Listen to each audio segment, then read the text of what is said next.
Abstract, James March distinguished between leadership as plumbing, the rational work of plans, structures, and controls, and leadership as poetry, the imaginative work of meaning making, emotion, and beauty. Contrary to conventional leadership scholarship, emphasizing measurable outcomes, March argued that leaders' poetic impact on human experience and meaning exceeds their ability to execute instrumental change. This article synthesizes March's framework with contemporary organizational research to examine why leaders' symbolic and emotional influence often proves more durable than their structural interventions. Drawing on evidence from meaning making research, organizational symbolism studies, and practitioner accounts across healthcare, technology, and public sectors, we explore how leaders shape collective imagination, ritual, and aspiration, even when tangible outcomes remain elusive. The analysis offers three forward looking capabilities for 21st century leadership: aesthetic consciousness, symbolic stewardship, and poetic resilience. Organizations seeking sustainable impact may benefit more from cultivating leaders' capacity for beauty and meaning than from optimizing their technical execution. Every leadership development program promises the same thing: teach people the right frameworks, give them better tools, and they will transform their organizations. Strategic planning becomes crisper, execution becomes tighter, change initiatives succeed. Yet James March, the polymath organizational theorist who spent decades studying how organizations actually work, arrived at a deeply counterintuitive conclusion. Leaders' greatest impact may lie not in their ability to implement strategy or redesign structures, but in their capacity to infuse work with joy, meaning, and beauty. March divided leadership into two domains. As plumbers, leaders inhabit the orderly world of organizational charts, budgets, metrics, and standard operating procedures, the rational technical apparatus we typically associate with management effectiveness. As poets, they operate in the realm of imagination, emotion, storytelling, and symbolic action, creating narratives that give work purpose and kindle collective aspiration. Most leadership scholarship privileges plumbing. We measure leaders by their ability to hit targets, execute change programs, and deliver quantifiable results. March's provocation cuts against that grain. The evidence, he argued, suggests leaders' poetic influence. Their capacity to shape how people experience and make meaning from work proves more consequential and more enduring than their instrumental achievements. Podolny et al., 2004. This claim arrives at a peculiar moment. Organizations face mounting pressure for measurable impact: quarterly earnings, customer satisfaction scores, employee engagement indices. Yet contemporary research reveals something March intuited decades ago. The rationalist model of leadership systematically underestimates how much organizational life turns on meaning, emotion, and collective imagination. Smersich and Morgan, 1982. Wyke, 1995. When employees describe transformative leaders, they rarely cite restructuring initiatives or process improvements. They remember instead the leader who made their work feel consequential, who articulated a vision that stirred something deeper than compliance, who created moments of collective beauty in otherwise mundane organizational routines. Shammer et al., 1993. For practitioners, March's framework surfaces uncomfortable questions. If leaders' instrumental impact proves more limited than we typically assume, if strategic plans often fail, reorganizations frequently disappoint, and change programs regularly fizzle, should we recalibrate what we ask of leaders and how we develop them? If meaning making matters more than execution, what does excellent leadership actually look like?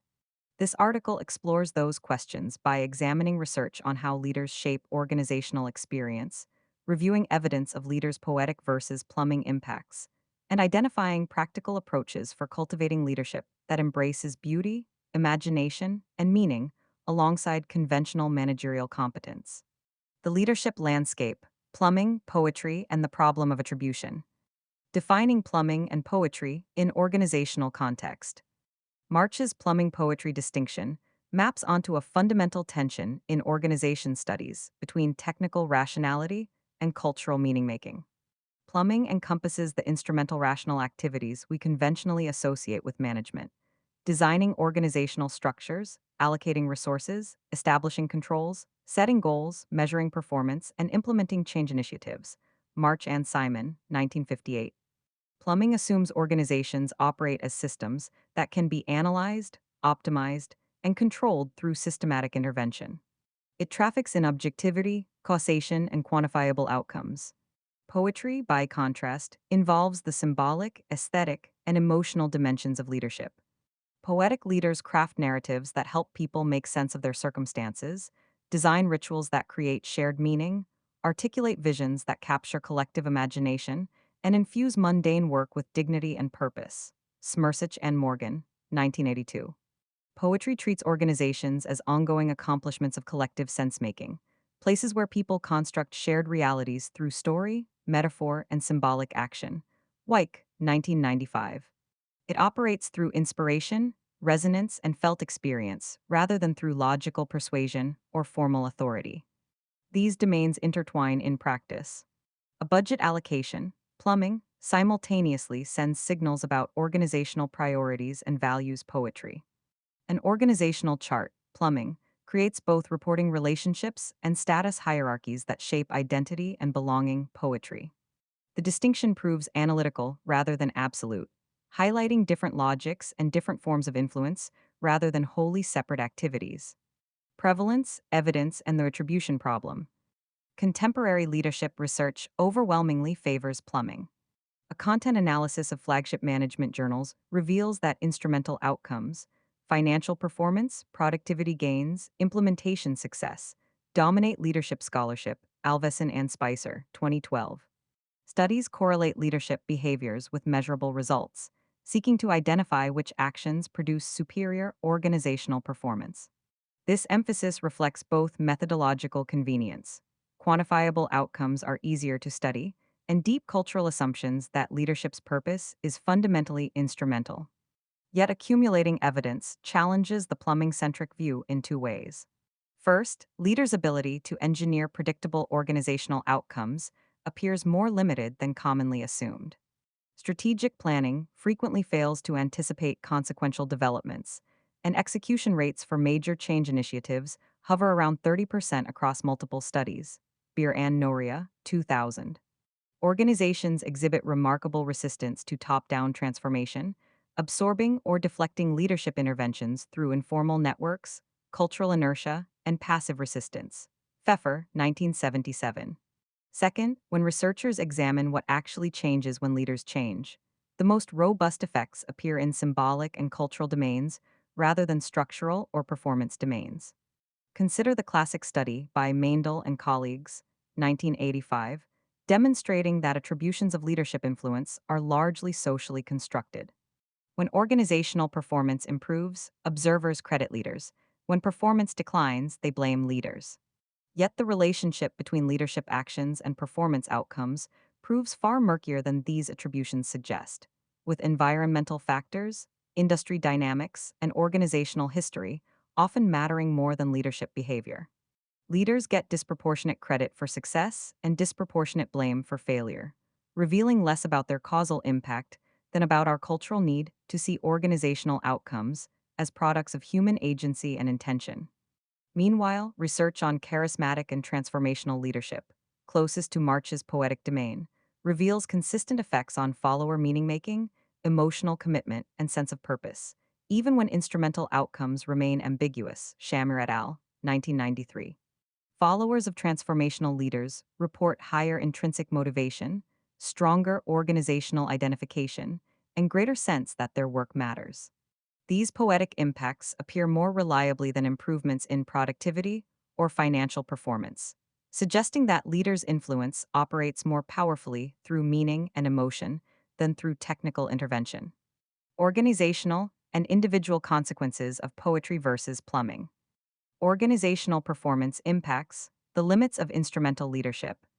The conventional assumption holds that effective leadership drives organizational performance through superior strategy, execution, and operational management. Yet evidence for this causal relationship proves surprisingly weak.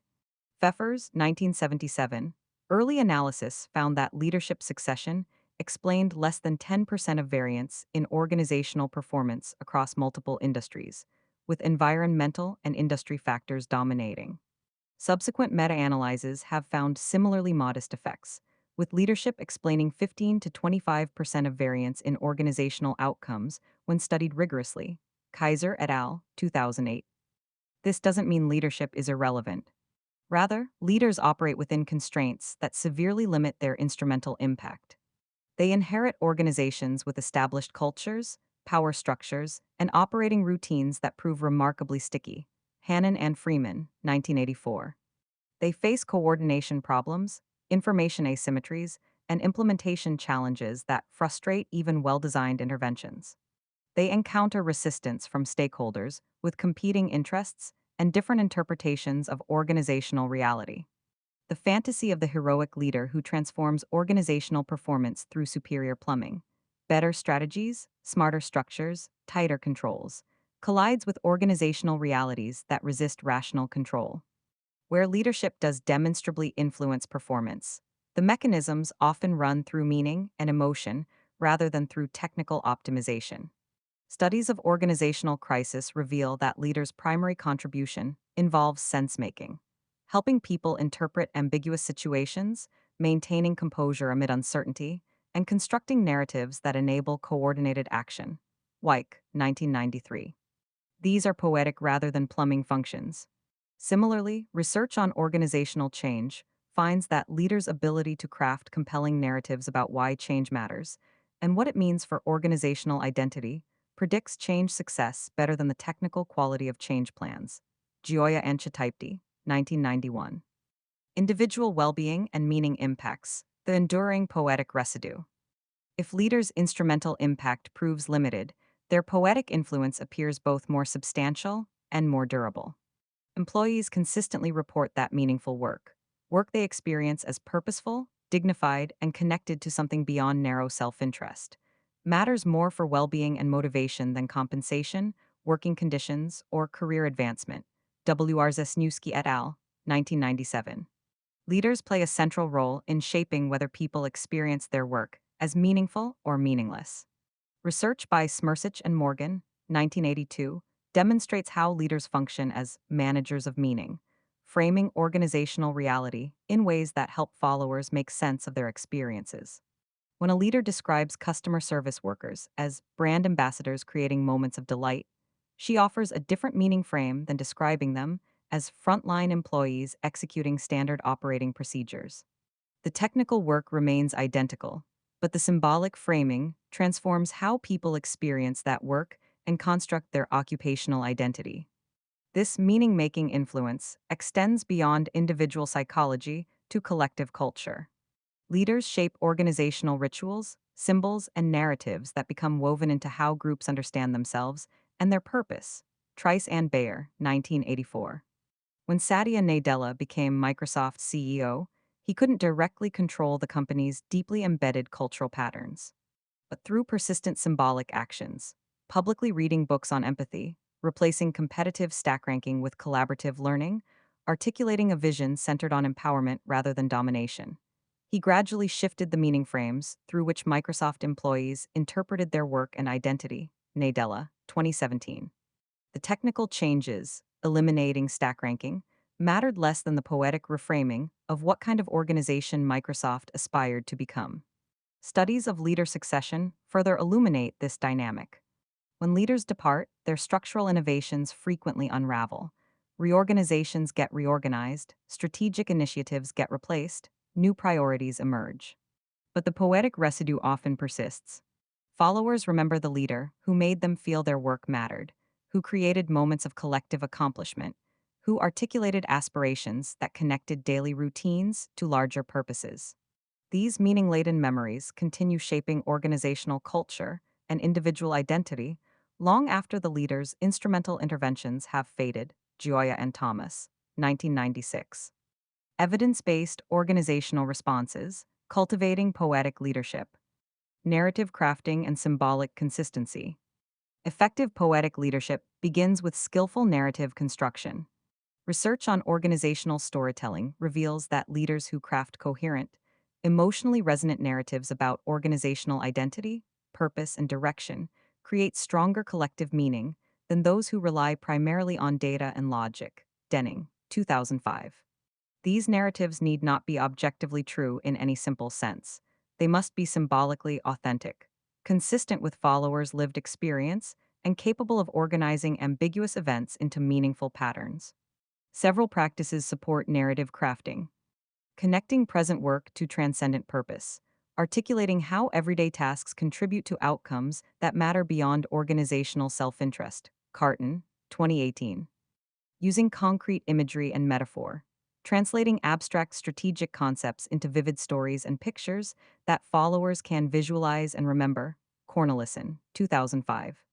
Acknowledging struggle and celebrating progress. Framing challenges as meaningful tests rather than arbitrary obstacles, recognizing incremental wins as steps in a larger journey. Quinn and Werlein, 2008. Inviting collective authorship.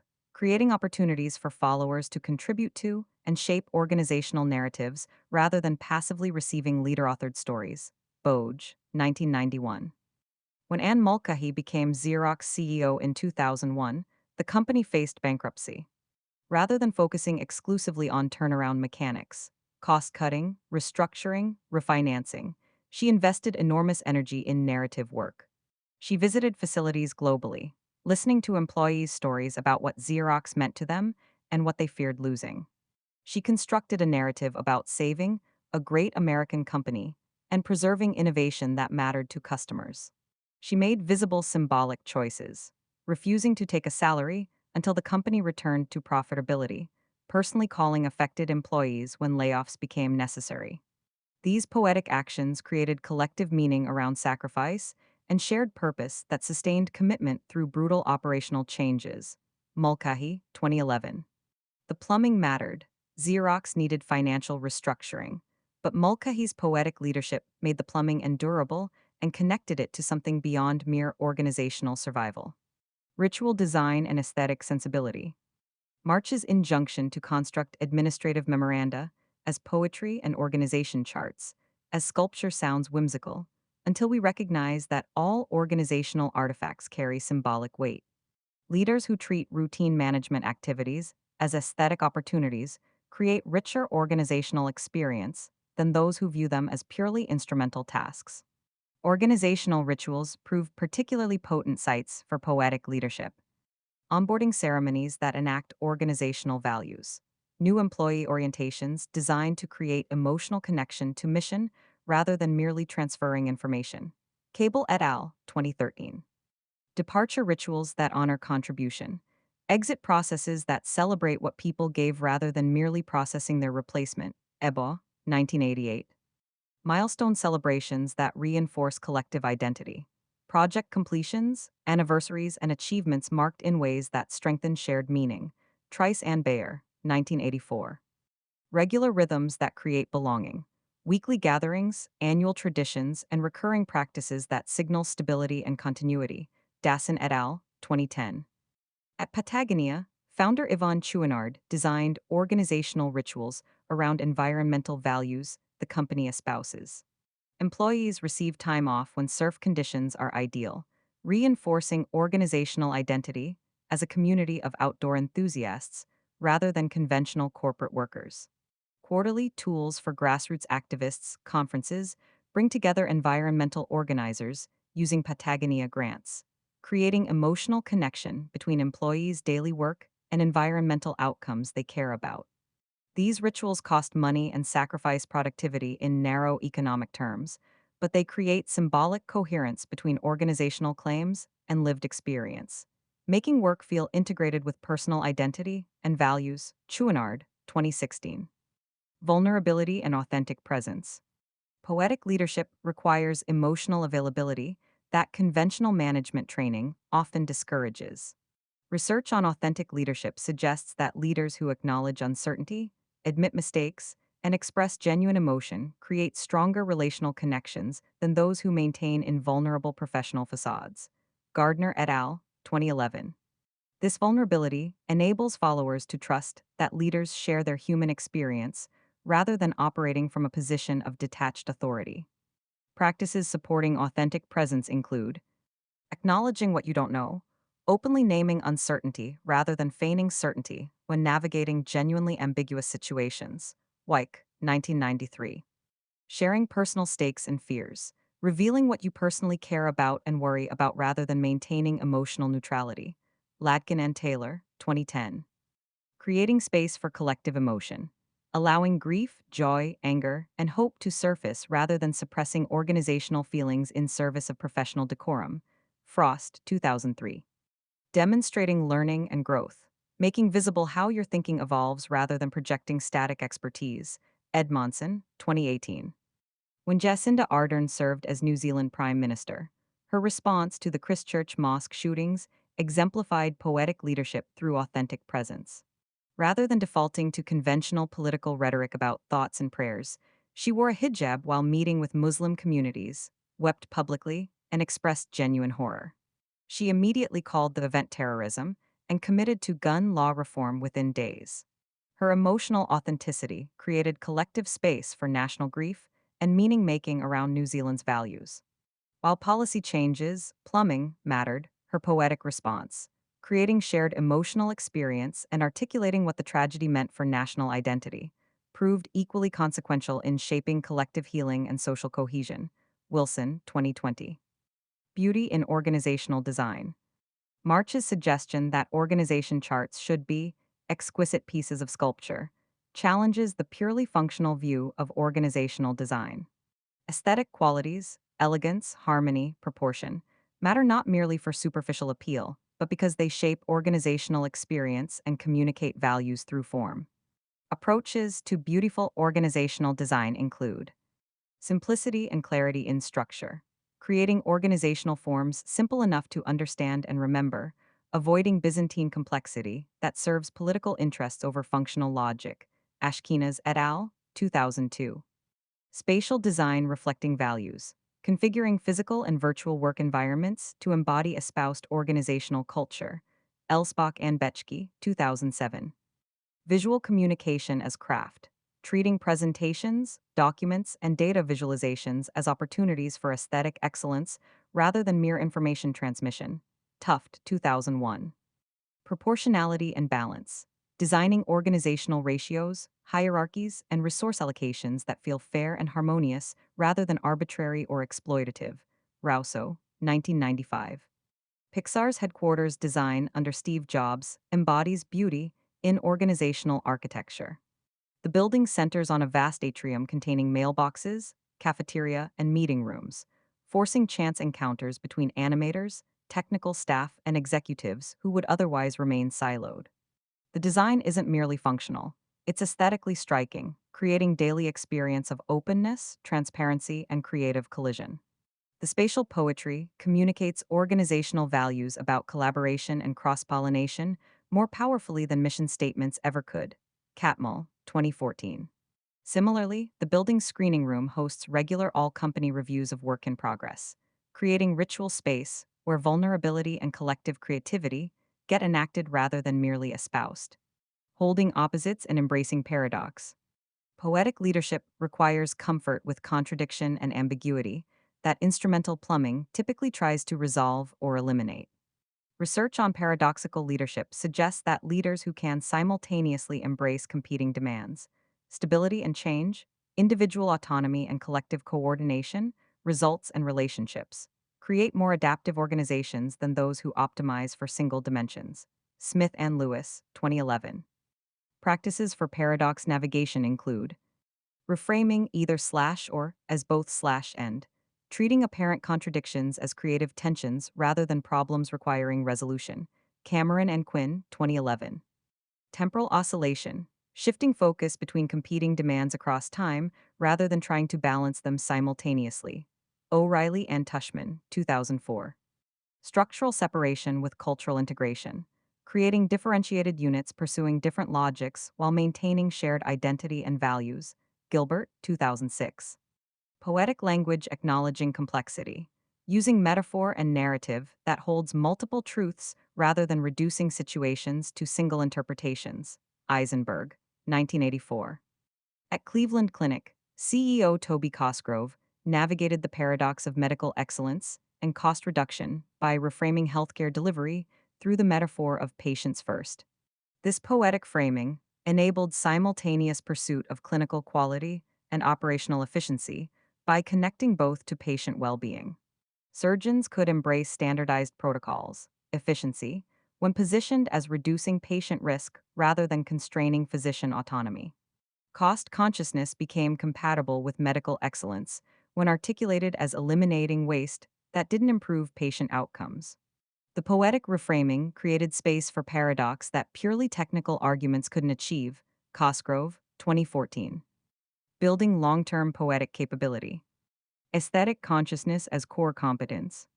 If we take March seriously, leadership development must cultivate aesthetic sensibility alongside analytical rigor. This means training leaders to recognize beauty, create beauty, and appreciate how aesthetic choices shape organizational experience. Organizations can build aesthetic consciousness through exposure to arts and humanities, incorporating literature, visual arts, music, and philosophy into leadership development to expand leaders' symbolic repertoire beyond business frameworks. Darso, 2004. Reflection on emotional impact. Regularly examining how organizational practices make people feel rather than focusing exclusively on operational outcomes. Dutton et al., 2014. Design thinking integration. Applying user-centered design methods to internal organizational experience, not merely external products. Brown, 2008. Language and communication craft. Developing skill in metaphor, storytelling, and symbolic expression as seriously as analytical writing or quantitative fluency. Grint, 2000. Some organizations have begun embedding aesthetic development into leadership formation. The BAMP Center for Arts and Creativity offers leadership programs pairing business executives with artists in collaborative creation, explicitly developing aesthetic sensibility as leadership capacity. Participants report that engaging with artistic practice, theater improvisation, visual arts, music composition, fundamentally shifts how they think about organizational life, revealing the symbolic and emotional dimensions they previously overlooked. Nisley, 2010. Symbolic stewardship and cultural preservation. Poetic leaders recognize they inherit and shape organizational cultures that transcend their individual tenure. This requires stewardship consciousness, seeing themselves as temporary custodians of organizational meaning rather than heroic transformers imposing their personal vision. Symbolic stewardship practices include cultural archaeology, studying organizational history, rituals, and symbols to understand existing meaning systems before attempting change. Shane, 2010. Selective preservation, identifying which cultural elements warrant protection and which require transformation as contexts evolve. Cotter and Heskett, 1992. Ritual innovation, creating new ceremonies and symbols that build on rather than discard cultural foundations. Trice and Bayer, 1984.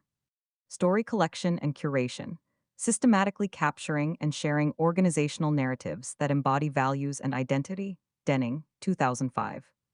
When Ursula Burns became the first Black woman CEO of a Fortune 500 company at Xerox, she faced the challenge of honoring the company's innovation legacy while driving aggressive transformation. Rather than repudiating past culture, she invoked Xerox's history of invention, connecting strategic moves towards services and software to the company's founding identity as an innovation pioneer.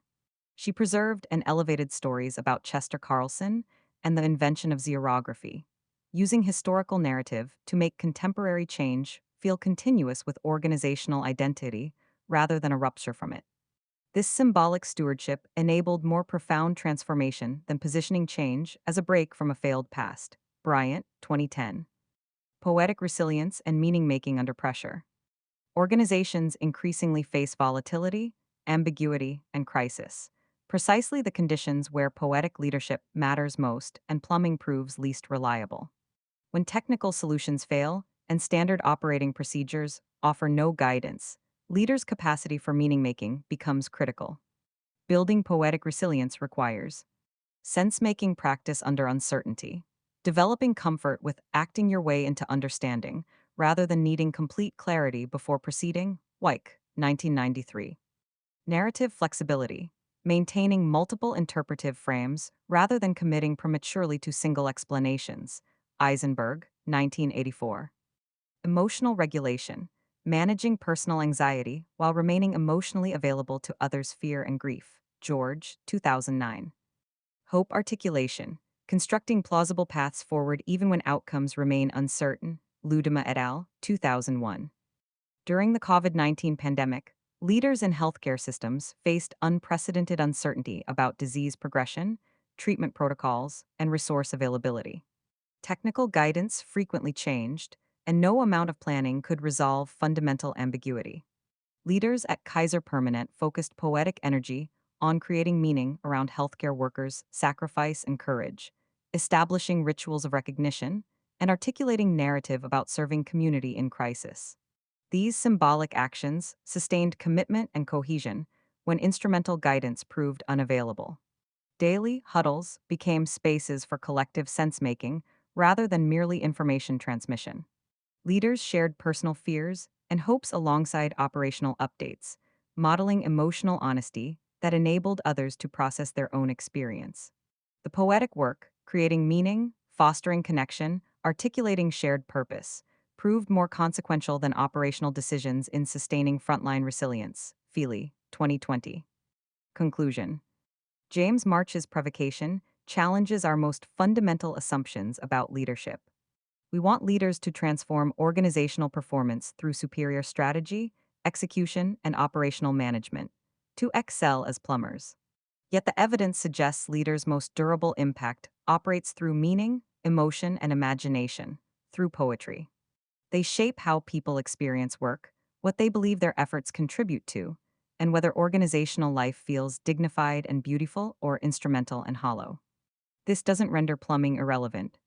Organizations need budgets, structures, processes, and metrics. But March suggests we've inverted the hierarchy of leadership impact. We've privileged instrumental rationality while treating symbolic and emotional dimensions as soft afterthoughts. The evidence reverses that priority. Leaders' poetic influence proves both more robust and more enduring than their technical interventions. For practitioners, this reorientation carries uncomfortable implications. It suggests conventional leadership development, focused on strategy frameworks, change management models, and operational excellence, may be training the wrong capabilities. It implies that leaders succeed less by executing brilliant plans than by creating work experiences infused with meaning, dignity, and occasional beauty. It means evaluating leaders not primarily by delivered results, but by whether people found their leadership ennobling or diminishing, inspiring or deadening. The 21st century confronts organizations with mounting complexity, volatility, and ambiguity, precisely the conditions where technical solutions prove inadequate and meaning-making becomes central. We need leaders who can craft narratives that help people make sense of confusing circumstances, design rituals that create belonging amid fragmentation, articulate aspirations that connect individual effort to transcendent purpose, and infuse organizational life with aesthetic qualities that make work feel worthwhile beyond economic exchange. We need, in March's terms, more poets and fewer plumbers. This doesn't mean abandoning rigor or embracing romantic fantasy. Poetic leadership requires discipline. The discipline to listen deeply rather than speaking constantly, to acknowledge complexity rather than oversimplifying, to invest in relationships rather than treating people as resources, to see beauty as essential rather than ornamental. It means recognizing that administrative memoranda can be constructed as works of poetry, organization charts can embody aesthetic principles, and relationships between leaders and followers can achieve the grace of a Balanchine ballet. If we treat those aspirations as worthy of serious effort rather than as whimsical metaphors.